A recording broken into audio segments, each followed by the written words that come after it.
मनोज जरांगे पाटील यांच्या मराठा आरक्षणातील लढाईमधील महत्त्वाचे सदस्य असलेले अजय महाराज बारसकर यांनी जरांगेंवर हल्लाबोल केला। मनोज जरांगे हे रोज उलटी पलटी मारतात, रोज खोटं बोलतात असा आरोप बारसकरांनी केला। अजय बारसकर यांनी मुंबईत पत्रकार परिषद घेऊन जरांगे पाटलांवर घणाघाती टीका केली।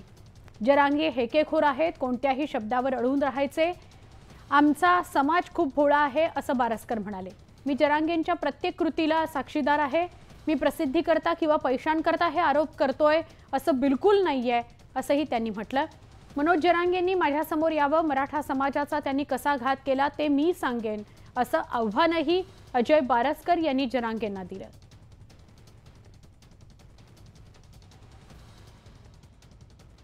किती अहंकाराची भाषा असेल ते बापाची किती अहंकाराची भाषा आहे। हा मनुष्य मराठा समाजाचं नुकसान करणारा आहे, मराठा समाजाचं वाटोळं करणारा हा मनुष्य। मला हा अनुभव आला।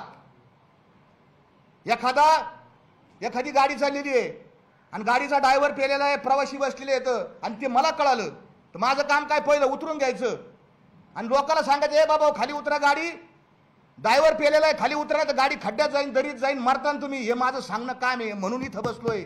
आक्षेप का की याला शेजारी खुसमस करे लोक लागतील, हांजी हांजी करणारे लोक लागतील। जरांगे मला इकडे पूर्व दिशा ती इकडेच पूर्व दिशा असे लोक लागतील। आणि आमच्या कीर्तनकारांनी याच्यात कळस केला। कीर्तन हे परिवर्तनाचं साधन आहे, कीर्ती मानवाची गाऊ नये असे तुकोबारांनी सांगितलं। आणि आमचे लाळ घोटे कीर्तनकार, लाज वाटायला पाहिजे असे कीर्तनकार त्या अंतरावली सराटीत जातात आणि तिथं जाऊन म्हणतात आता देहू आळंदीला जायची गरज नाही, अंतरावली सराटी हेच आपलं देहू आणि हीच आपली आळंदी, इठल इठल।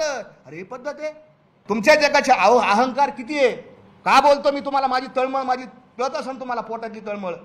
याची एवढी एवढी पोरगी एका चॅनलवर मुलाखत गेली, काय म्हणली आहे, माझे पप्पा एवढे मोठे आहेत की ते देवाला झुकू शकतात। देव माझ्या पप्पाच्या पाया पडन, आमचा देव पांडुरंग आहे, पांडुरंग तुझ्या बापाच्या पाया पडन। एवढा जरांगे मोठा झाला आणि लोक तुम्ही ऐकून कसं घेता लोक। अरे मराठ्यांना आरक्षण मिळावं याच्यासाठी आपण काय लागन ते करू, सरकारला अंगावर घेऊ, काही करू, पण देवाचा काय संबंध, तुकोबाराच्या अभंगाचा काय संबंध।